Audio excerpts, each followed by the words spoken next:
BHPS వ్యవస్థాపక అధ్యక్షులు మీనక గోపీబోయ్ గారు మనతో ఉన్నారు. నమస్కారం సార్. అందరికీ నమస్కారం, శుభ సాయంత్రం. సార్, ఇప్పుడు బిహెచ్పిఎస్ ఆవిర్భావం అంతిమ లక్ష్యం ఏంటంటారు సార్? బోయకుల కోసం అంతిమ లక్ష్యం ఆవిర్భావం ఒక్కటే. వాల్మీకి బోయలు ఎస్టీ చేయాలనే లక్ష్యం కోసం ఆనాడు ఉమ్మడి స్టేట్ లా 2002 స్థాపించబడ్డది. మే 12 నాడు ఆవిర్భావ లక్ష్యం వాల్మీకి బోయలకు ఏజెన్సీ ప్రాంతంలో ఎస్టీలు గాను, మైదాన ప్రాంతంలో బోయలుగా బీసీఏలుగా గుర్తించినటువంటి రాష్ట్ర ప్రభుత్వం తొలగించి వాల్మీకి బోయల్ని ఎస్టీ చేయాలనే లక్ష్యం కోసం ఏర్పడినటువంటి సంస్థ బోయకుల సమితి బిహెచ్పిఎస్. అయితే నీలం సంజీవ్ రెడ్డి కుట్ర వల్ల జరిగినటువంటి అన్యాయాన్ని పరిష్కరించాలని ఆనాడు నుంచి ఉద్యమం చేస్తే ఆనాడు రాజశేఖర రెడ్డి గారు కానీ, చంద్రబాబు గారు కానీ, మరి తర్వాత తెలంగాణ రాష్ట్రం ఆవిర్భవించినాక కేసీఆర్ గారు కానీ, ఆనాటి టీఆర్ఎస్ పార్టీ అధ్యక్షుడు, బీఆర్ఎస్ పార్టీ ఇప్పుడు స్థాపించిన బీఆర్ఎస్ పార్టీగా మారినటువంటి దాని అధ్యక్షుడు కల్వకుంట్ల కేసీఆర్ గారు, చంద్రశేఖరరావు గారు ఒకటే ఒక హామీతోన వాల్మీకి బోయల్ని ఎస్టీ చేస్తానని డాక్టర్ ఎస్ చెల్లప్ప కమిషన్ ఏర్పాటు చేయడం జరిగింది. అదే బిహెచ్పిఎస్ అంతిమ లక్ష్యం. సార్, ఇప్పుడు కాంగ్రెస్ పార్టీ మేనిఫెస్టో అంటే వాల్మీకి బోయ ఎస్టీ డిమాండ్ అసలు ఎంతవరకు ఉంది సార్? దాని గురించి అంటే రేవంత్ రెడ్డి గారు, మాది అందరిది ఒకటే జిల్లా, పాలనాడు జిల్లా.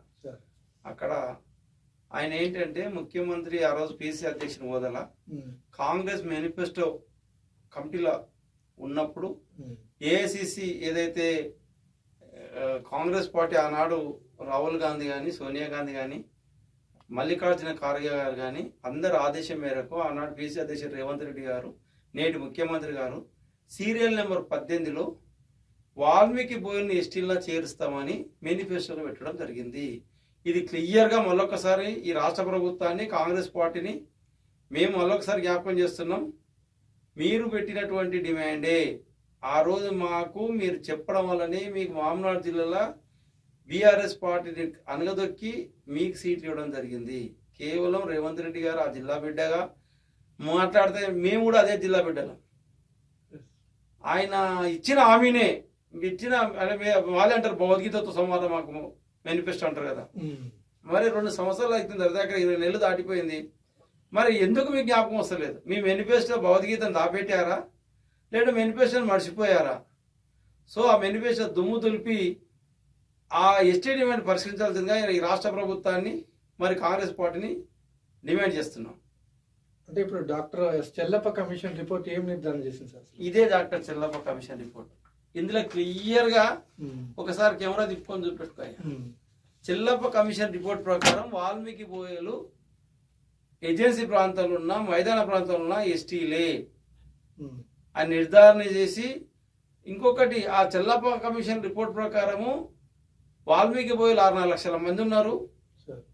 ఆయన సర్వే ఢిల్లీ, ఇంకోటి కేంద్ర ప్రభుత్వం ఎస్టీ కమిషన్తో పర్మిషన్ తీసుకొని ఆయన కమిషన్ రిపోర్ట్ ఇవ్వడం జరిగింది. సో ఆ రిపోర్ట్ ఏం చేసినాం, ఢిల్లీ పంపించినామని అంటారు వీళ్ళు. మరి రేవంత్ రెడ్డి ముఖ్యమంత్రి 20 నెలలు అవుతున్నా మరి ఆ మేనిఫెస్టోలో పెట్టినప్పటికీ ఈ Chellappa commission report Valmiki ST చేస్తాను, ఏం నల్లమల్ల బిడ్డను, ఇక్కడ ఆ బిడ్డలకు అన్యాయం చేయనని మొన్న రీసెంట్ గా మీకు ఒక విచిత్రం చెప్తా. చెప్పండి. నన్ను పెంచిందే బోయలు అంటాడు ఆయన. విచిత్రం ఏంటంటే, మీరు మొన్న కూడా వనపర్తి జిల్లా పర్యటనకు పోయినప్పుడు ఆయన హెలికాప్టర్ దిగి ఫస్ట్ ఎవరింటికి పోయినట్టు బోయలంటికి తిన్నికి పోయాడు. వీళ్ళు పెడితేనే నేను ఈ రోజు ఈ స్థాయి ముఖ్యమంత్రి అన్నట్టు. అంటే బోయలు ఇంటూ టిఫిన్ చేయడానికి, లంచ్ చేయడానికి పనికొస్తుందా? నిజంగా బోయలు చిత్రుతుంటే ఎస్టీ డిమాండ్ పరిష్కరించడానికి పనికొస్తుందా? సో అది వ్యక్తిగతం. ఒకరింటికి మనం ఎదిగిస్తున్నాం అంటే ఎందరో మనకు సహకరించేటారు, వాళ్ళ పేర్లు జ్ఞాపకం చేసుకోవాలి.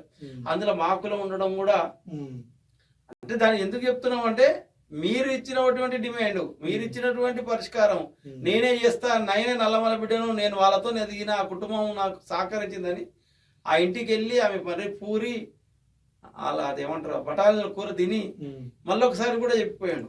మళ్ళీ కూడా ఈ మధ్య రీసెంట్ కూడా మళ్ళీ వరంగా అంతటా చెప్తున్నాను ఎస్టీ పరిష్కరిస్తాను.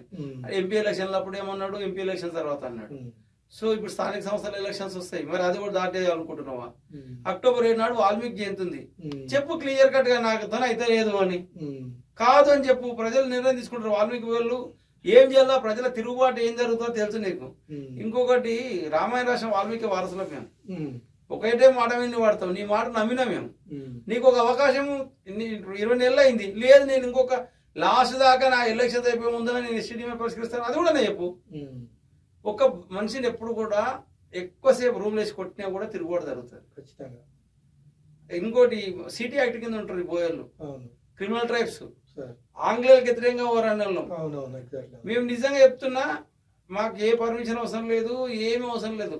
మేము ఏజెన్సీకి వచ్చిన వాళ్ళం, మాకు నడక కొత్త ఏమేం కాదు. మేము ప్రతి ఒక్క 6-4 లక్షల మంది వచ్చి సెక్రటరీ కానీ నిలబడితే మీ పరిస్థితి ఏంది? గాంధీ భవన్ దగ్గరికి వస్తే ఏంది? మాకు ఏ పర్మిషన్ అవసరం లేదు. మాకు మేమే సర్ది కట్టుకుంటాం, గుంగడు వేసుకొని వస్తాం. మరి ఓ దుప్పటి కప్పుకొని వచ్చి పండుకోమంటావా? కొండారెడ్డిపల్లికి వెళ్ళి చెప్పినావు, కొడంగల్ అన్నావు, కొడంగల్కి వెళ్ళి హైదరాబాద్ వచ్చినావు. మరి మేము రాలేమా మీ ఇంటి దాకా?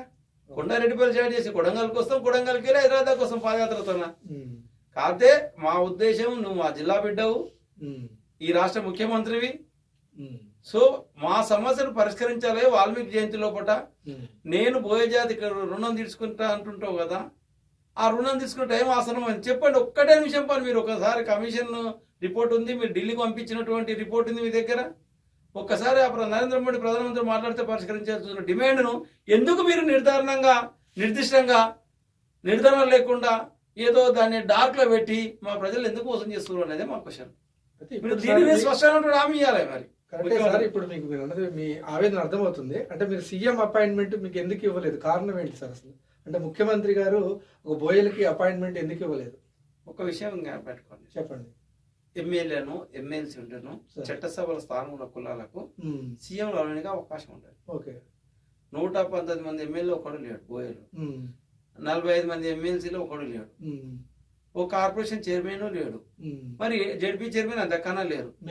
కదా సార్, మరి మా ఓట్లను నమ్మించి తీసుకున్నాడు ఆయన. అది ఇంకోటి, కాంగ్రెస్ పార్టీ మేనిఫెస్టో ఎస్టీడీమెంట్ తో పాటు ఎమ్మెల్సీ ఇస్తున్నాడు.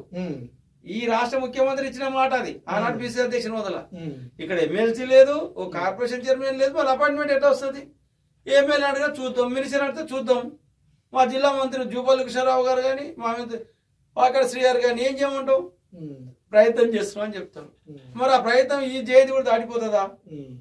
ఈ జయంతిలో కూడా ఎస్టీ డిమాండ్ మీద ఈ 119 మంది ఎమ్మెల్యేలు రాష్ట్ర ప్రభుత్వం నిర్ణయం తీసుకోకుంటే అది బోయ ప్రజల ఆలోచన ఏ విధంగా ఉంటుందో అందరు తెలుసు. ఇంకోటి, ఆనాడు భక్త కన్నా పైన ఎవరైనా విలువిద్యల వీరులు, ఏకలవ్యుడైనా కూడా బోయలు అంటే విలువిద్యకు మరో పేరు. సో మేము తిరుగుబాటు చెయ్యకుండా మా ఆలోచనను, ఆంగ్లేయులు కాదు మేము తిరుగుబాటు చేయడానికి, మీరు రాష్ట్ర ప్రభుత్వం నడుపుతున్న వ్యక్తులు, మీరు ఇచ్చిన మాట కాంగ్రెస్ మేనిఫెస్టోలో పెట్టారు, ఎమ్మెల్సీ ఇస్తున్నారు. ఈ రెండు పరిష్కరించే దిశగా ఈ రాష్ట్ర ప్రభుత్వం ముఖ్యమంత్రి రేవంత్ రెడ్డి గారు ఆ ప్రయత్నంలో భాగంగా ఒక నిర్దిష్టమైనటువంటి తన అభిప్రాయం బోయ ప్రజలకు ఇవ్వాల్సి, ఎస్టిమేట్ పరిష్కరించి తన చిత్తశుద్ధి నేర్పించుకోవాలని మేము డిమాండ్ చేస్తున్నాం. Okay sir. అంటే ముఖ్యంగా ఏంటంటే ప్రేక్షకులకు చాలా మంది అసలు మీ కుటుంబ నేపథ్యం ఏంటంటే అసలు చాలా మంది అంటే చాలా మంది తెలియదు. ఒకసారి మీ కుటుంబ నేపథ్యం ఏంటో చెప్తారా? అంటే మా నాన్న అంటే వీరోచితంగా బిహెచ్పిఎస్ దీని నుంచి పోరాడే ఒక బిహెచ్పిఎస్ వ్యవస్థాపక అధ్యక్షుల కుటుంబ నేపథ్యం తెలుసుకోవాలి ఉంటుంది కదా ప్రేక్షకులు తప్పకుండా. మా నాన్న టీచరు, మా అమ్మ ఆనాడే భూస్వామి. ఓకే. మా ముసాపేట అనే ఊళ్ళో నేను పుట్టిన. ఆ పక్కన స్కూల్ కి మా అమ్మ భూమి ఇస్తే నిరంజనం అని ఆ ఊళ్ళో ఇప్పుడు కూడా భూమి పేరు, ఆ స్కూల్ కి పేరు ఉంటది. మేము జడ్చీలకు వచ్చినాం, జడ్చీల నుంచి హైదరాబాద్ వచ్చినాం, ఏదో చదువుకున్నాం. చదువుకున్నంత మాత్రంలో మా లక్ష్యం ఒకటే ఎస్టీ డిమాండ్. మా నాన్న, నాకు 2 అక్కలు, 2 చెల్లెలు, ఒక అన్న, భార్య, పిల్లలు, వీళ్ళంతా సరసానం. మా లక్ష్యం మా కుటుంబం కోసం రాలేదు. మేము ఇంట్లో ఎవరో ఒకరు చదువుకున్న వ్యక్తులుగా, సమాజం పట్ల అవగాహన ఉన్న వ్యక్తిగా, మా పెద్ద వాళ్ళు వాల్మీకి సేవా సమితి అని ఆనాడే స్థాపించి ఢిల్లీ దాకా వచ్చారు. నాకు అనిపించింది అసలు వాల్మీకి బోయల్ని ఎస్టీ ఎందుకు చేస్తలేరు? ఒక లాజిక్ తినలా. వీళ్ళు ఎస్టీ అయితే చట్టసభలకు తొందర అధికారం వైపు పోతారేమో అని భయం ఉండొచ్చు. ఖచ్చితంగా ఉంటుంది కదా. అందుకే మేము ఏమంటున్నాం అంటే మా లక్ష్యం ఒకటి, మీరు ఇచ్చిన ఆమె ఎమ్మెల్సీ, ఒక ఎమ్మెల్సీ పదవిని ఇచ్చితో పాటు అక్టోబర్ 7 వాల్మీకి జయంతి ఉంది. వాల్మీకి పోయిన 6-4 లక్షల మంది ఆకాంక్ష, కోరిక ఆ ఎస్టీ డిమాండ్ నెరవేర్చే వ్యక్తిగా చరిత్రలో ఉండాలని, చరిత్ర పుటలను నివాడతారని ఈ రాష్ట్ర ముఖ్యమంత్రి రేవంత్ రెడ్డి గారిని మరొకసారి విజ్ఞప్తి చేస్తున్నాం. అయ్యా, 7 తారీఖు తర్వాత ఇంకా అడిగేది ఏమి ఉండదు. నీవే అంటావు కదా ఊకూకే రాలేదు బిడ్డ అని. ముఖ్యమంత్రి పదవి ఊకూకే రాలేదని చెప్తుంటాడు. అంతే కదా. మేము తిరుగుబాటు చేస్తే మాకు ఆ పదవి ఏంది, మేము కూడా మామనాడు జిల్లా 7 ఎమ్మెల్యే గెలవగలుగుతాం. మాకు 2 నీకు అందుకే మీరు చెప్తే 2 జడ్పీ చైర్మన్లు కాగలుగుతాం, ఒక 50 నుంచి 60 సర్పంచులు కాగలుగుతాం, ఒక 100 మంది ఎంపీటీసీలు కాగలుగుతాం. ఇది కాదు మా ఉద్దేశం. మీరు ఇచ్చిన కాంగ్రెస్ మేనిఫెస్టోని ఎస్టీ డిమాండ్ పరిష్కరిస్తూ మీరు ఇచ్చిన మాట ఇంకోటి ఎమ్మెల్సీ ఉంది కదా, ఆ 2 ఇచ్చే విధంగా మీరు చరిత్రలో నివాడే ముఖ్యమంత్రి, నేను ఇంకొకసారి ముఖ్యమంత్రితో మాకేం అభ్యంతరం లేదు, 10 సార్లు కాండి. కానీ మా డిమాండ్ ఏంటి, అక్టోబర్ 7 వాల్మీకి జయంతిలో పరిష్కరించాలని మరొకసారి ఈ వేదిక ద్వారా ముఖ్యమంత్రిని విజ్ఞప్తి చేస్తున్నాం, డిమాండ్ చేస్తున్నాం. అయితే ఇప్పుడు ముఖ్యమంత్రి పదవి అనేది సాధించుకోవాల్సింది ఒకళ్ళు ఇచ్చేది కాదని ముఖ్యమంత్రి రేవంత్ రెడ్డి గారు ఏదైతే అన్నారో మీరు కూడా సాధించుకునే మార్గంలో ఉన్నారంటారు. మేము అందుకే కదా అక్టోబర్ 7 వాల్మీకి జయంతి, రామాయణ సృష్టికర్త. అవును. ఈ దేశంలో రామాయణము కుటుంబ వ్యవస్థని నేర్పింది. అమ్మ ఏంటి, నాన్న ఏంటి, చెల్లి ఏంటి, అక్క ఏంటి, అసలు ఆ పెద్దమ్మ ఎవరు, చిన్నమ్మ ఎవరు, పెద్ద ఆయన ఏంటి, చిన్న ఆయన ఏంటి, ఈ కుటుంబ నేపథ్యం ఉంటుంది. నానమ్మ, అమ్మమ్మ, ఇంత చరిత్ర ఉంటుంది రామాయణంలో. ఆ రాసిన రామాయణ వాల్మీకి వారసులుగా మాకు తిరుగుబాటు అనేది పెద్ద ఒంటితోనే ఉంటది. సో మేము చదువుకున్నాం, సమాజంలో ఉన్నాం, ఏదో తెల్లబట్టలు వేసుకొని సమాజంలో వ్యాపారాలు చేసుకుంటాం, బతుకుతున్నాం, చదువుకున్నాం, ఉద్యోగాలు చేసుకుంటాం. ఇంకోటి వెళ్తే ఈ రాష్ట్రంలో మా ఉద్యోగ నిష్పత్తి 0.1. ఏదో మా నాన్న టీచరు, మా తర్వాత మా ఇంట్లో 2-3 టీచర్లు ఇంకా చదివించినటువంటి వ్యక్తులు ఉన్నారు కాబట్టి కొంత ఏదో అన్నారు. రైల్వేలు, డాక్టర్స్, ఈ మధ్యలో 2-3 అమ్మాయిలు ఫ్రీ సీట్ రావడం, అబ్బాయిలకు రావడం, రైల్వేల, బ్యాంకుల్లో కొంత 0.12 కూడా లేదు. మరి అంత అక్షరాస్యతకు దూరం ఉన్న వ్యక్తులము మమ్మల్ని ఎస్టీ చేయడానికి చెల్లప్ప గారు డైరెక్ట్ క్లియర్ చెప్పారు. వాల్మీకి బోయిల్ని ఎస్టీ చేయడానికి అర్హులు, వీళ్ళకు 4 ఉంటాయి రాజ్యాంగం పరంగా. 1 అక్షరాస్యత, 2 అటవిక లక్షణాలు ఉంటాయా లేదా, ఈ 2వ పాయింట్. 3వది ఏంది, వీళ్ళకి రాజ్యాంగం రావాల్సిన హక్కులు అందుతున్నాయా లేవా. చదువుకుంటే కదా అందేటివి, ఆ చదివే రాకపోయా. మాది ఏదంటే జీవన విధానం, అంటే వీళ్ళకి ఇండ్లు, వీళ్ళ బట్టలు, నేపథ్యం ఏంటి. అసలు మీకు తెలుసా, మా ఊళ్ళో మాకు 1 ఇల్లు ఉన్నది. మా నాన్న టీచర్ ఉండడం వల్ల ఆ రోజుల్లోనే భూములు ఉంటే దానిలో కట్టిపించి, కాదు బిడ్డ ఇట్లా చదువుకోవాలి అని చెప్పి చదివించి, అట్లా మామనాడు జిల్లా ఇప్పుడు కొంచెం అక్షరాస్యతకు వచ్చింది. అందుకే ముఖ్యమంత్రి ఒప్పుకున్నాడు, నేను ఆ ఇంట్లో అన్నం తిన్న బిడ్డగా నేను చెప్తున్నా, ఈ రాష్ట్ర ముఖ్యమంత్రి ఎస్టీ డిమాండ్ పరిష్కరిస్తా అని. ఎమ్మెల్సీ ఇస్తున్నాం, మనం అదే చెప్తున్నాం. ఆయన చెప్పిన మాటనే ఆయన జ్ఞాపకం చేస్తున్నాం. మేము ముఖ్యమంత్రి రేవంత్ రెడ్డి గారికి వ్యతిరేకం కాదు, మా జాతి బిడ్డలు, మా జాతి కుటుంబం. కాకపోతే మా ఎస్టీ డిమాండ్ పరిష్కరించకుంటే వాల్మీకి జయంతి 7 లోపట ఇంకా 8వ 9వ నాడు కొండారెడ్డిపాలెం నుంచి కొడంగల్ నుంచి హైదరాబాద్ దాకా. నువ్వు పుట్టిన ఊరు, ఓటు నేపథ్యం ఉన్నటువంటి ఊరు, ముఖ్యం ఎమ్మెల్యేగా గెలిచినటువంటి ఊరు, ముఖ్యమంత్రి నివాసస్థలం. ఈ 3టికి 6-4 లక్షల మంది ప్రజల తిరుగుబాటు కోసం కాదు, మీ ప్రేమ కోసం వస్తాం. ఆ డిమాండ్ పరిష్కరిస్తే మీకు పూలదండ వేస్తాం. మిమ్మల్ని మళ్ళొకసారి కాదు, ఇంకో 10 సార్లు ఉన్నా మాకు అభ్యంతరం లేదు ముఖ్యమంత్రి. కానీ మా డిమాండ్ వాల్మీకి జయంతిలో పరిష్కరించాలని రాష్ట్ర ముఖ్యమంత్రిని, కాంగ్రెస్ పార్టీని మేము డిమాండ్ చేస్తున్నాం. అయితే గోపి గారికి ముఖ్యంగా ఏంటంటే ఉద్యమ నేపథ్యం ఉన్న కుటుంబమే మొత్తానికి, పాఠాలతో పాటు ఉద్యమ నేపథ్యం కూడా ఉందని ఈరోజు తెలిసింది. నీ ఉద్యమ నేపథ్యం గురించి మాట్లాడుతున్నాం. ఆకాంక్ష, ఓకే, వాల్మీకి బోయిల ఆకాంక్ష ఏంటి, ఎస్టీ డిమాండ్. మేము ఎస్టీ ఉన్నాం. మా పెద్ద మా అన్నకు ఉంది ఇప్పుడు బాలకృష్ణ గారు అని, శివశంకర్ గారు సంప్రమిస్తూనే చేసిండు ఇంటెలిజెన్స్ ఎస్ఐగా. అన్నకి ఎస్టీ సర్టిఫికెట్ ఉంది. ఓకే, మా ఇంట్లో మా నాన్నకు ఉన్నది, మా పెద్దనాన్నకు ఉన్నది. మా బాధ అంతా అదే. మా చిన్నాన్న ఒక ఆయన రిటైర్డ్ డిఎస్పీ, ఆయనకి ఎస్టీ ఉంది. ఒక ఆయన బ్యాంక్ మేనేజర్ రిటైర్డ్ అయ్యిండు, ఆయనకి ఎస్టీ ఉంది. నేనేముండు, మా ఎస్టీ డిమాండ్ మా ఇంట్లోనే ఉన్నది. అది మా సర్టిఫికేట్లు మేము అడిగిన వాళ్ళకి బీసీ అంటారు వాళ్ళు. సో అందుకనే మేము దాన్ని అడిగితే డాక్టర్ చెల్లప్ప కమిషన్ వేసారు. చెల్లప్ప కమిషన్ రిపోర్ట్ ప్రకారంగా వాల్మీకి నిర్దిష్టంగా మరొకసారి చూపెడుతున్నా, ఇంట్లో ఎస్టీఎల్ ఉంటుంది. ఆ సార్ ప్రతి ఊరు తిరిగిండు, గ్రామం తిరిగిండు, రాష్ట్రాలు తిరిగిండు, దేశాలు తిరిగిండు. తిరిగి జియోగ్రఫీ ఒక రిపోర్ట్ కూడా ఇచ్చిండు. వీళ్ళు అన్ని రకాల అర్హులు ఉన్నారు, అర్హత ఉంది వీళ్ళకి ఎందుకు మీరు ఎస్టీ చేస్తలేరని ఆయన అడిగినటువంటి క్వశ్చన్ ఇది చెల్లప్ప కమిషన్ అంటే. మరి ఇంకా మేము ఇన్ని ఆధారాలు పెట్టుకొని మరి దాన్ని పెట్టుకొని రాష్ట్ర ముఖ్యమంత్రి మేనిఫెస్టోలో పెట్టింది ఆ రోజు పిసిసి అధ్యక్షుడు రేవంత్ రెడ్డి గారు. ఎస్టీ డిమాండ్ పరిష్కరిస్తా, ఇంకోటి వీళ్ళకు గెలవనికే డబ్బులు లేవు, వీళ్ళు పేదరికాలు ఉంటారు అని చెప్పి ఆయనే చెప్పిండు ఎమ్మెల్సీ ఇస్తాని. అంటే వాల్మీకి ఫెడరేషన్ ఉంది, దానికి కమిటీ లేదు. ఈ వాల్మీకి కేంద్రంలో వాల్మీకి ఫెడరేషన్కి నిధులు కేటాయించి ఒక కార్పొరేషన్ చైర్మన్ చేయండి.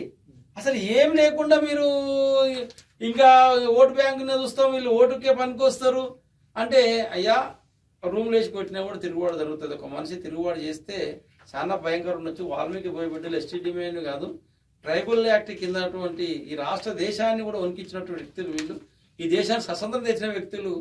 ఆయన ఇంకొక మాట అంటాడు చెల్లప్ప గారు, వీళ్ళకు అసలు బీసీ ఏలకలే ఎందుకు తొలగించారని రాసిండు ఆయన. అది బీసీలు ఎందుకు చేశారు, అసలు ఏలకి ఎందుకు పెట్టుకున్నారు, అసలు వీళ్ళు ఎస్టీ కదా. అసలు ఒక రీజన్ లేకుండా రాజ్యాంగ సవరణ జరగకున్నటువంటి చేసినటువంటి వ్యక్తులు ఈ రాష్ట్ర ప్రభుత్వంలో. నీలం సంజయ్ రెడ్డి గారు ఆనాడు రాయలసీమకి వెళ్ళి వచ్చినటువంటి వ్యక్తి, రాయలసీమ బోయలు ఎక్కుంటారు, వాళ్ళను తట్టుకోలేమని చెప్పి ఉండొచ్చు ఆయనకు ఆలోచన. కానీ ఇక్కడ కర్ణాటక ఎస్టీ ఉంటారు, ఢిల్లీలో ఎస్సీ ఉంటారు, బాంబేలో అది మహారాష్ట్రలో డిఎన్టీగా ఉంటారు, మద్రాసులో డిఎన్టీ వాల్మీకి బేల్ ఎస్టీగా ఉంటారు. ఇక్కడ ఏపీలో ఏజెన్సీ ప్రాంతాల్లో అంటే బాలరాజు గారు ఎక్స్మినిస్టర్గా చేశారు. ఆ agency Srikakulam, Vizianagaram, Visakhapatnam, east Godavari, west గోదావరిలో ఇప్పుడు కూడా ఎస్టీలే. పక్క రాష్ట్రంలో ఎస్టీ ఉన్నారు, బీసీఏ ఉన్నారు. ఈ రాష్ట్రానికి వచ్చేటాలకు నువ్వు బీసీఏ నల్లమల్ల మాకు ఎస్టీ సర్టిఫికేట్ ఇచ్చారు. ఒకప్పుడు అదే కదా మేము వచ్చింది సర్టిఫికేట్ తీసుకొని వచ్చింది. మరి ఇప్పుడు ఏమైంది? అందుకే ఈ రాష్ట్ర ముఖ్యమంత్రికి మీ ఛానల్ ద్వారా ఒక రిక్వెస్ట్ చేస్తున్నాం, వాల్మీకి వారసులం అయ్యా మేము, మాకు విల్లంబుతో పాటు ఓటాకు కూడా నేర్పారు. మీరు ఓటు వేసి నేపథ్యం తెలిసిన వ్యక్తులం, మీరు నమ్మినాం. మీరు మేనిఫెస్టోలో పెట్టిన కాంగ్రెస్ మేనిఫెస్టోలో పెట్టినాక వాల్మీకి పోయిన ఎస్టీ చేయాలి. ఇంకొకటి ఏంటంటే ఎమ్మెల్సీ ఇస్తున్నారు, అట్లా వాల్మీకి కార్పొరేషన్ నిధులు కేటాయిస్తూ కార్పొరేషన్ చైర్మన్ కూడా ఇవ్వాల్సిందిగా విజ్ఞప్తి చేస్తూ, మీ అందరి అంటే బయట సామాజిక ఉద్యమకారులు కానీ అన్ని రాజకీయ పార్టీలను ఈ వేదిక ద్వారా ఈ ఛానల్ ద్వారా మేము రిక్వెస్ట్ చేస్తున్నాం. వాల్మీకి జయంతి లోపల ఎస్టీ డిమాండ్ పరిష్కరించే విధంగా మీరందరూ సహకారం ఉంటారని కుల సంఘ పెద్దలందరికీ మేము విజ్ఞప్తి చేస్తున్నాం. ధన్యవాదాలు. Thank you.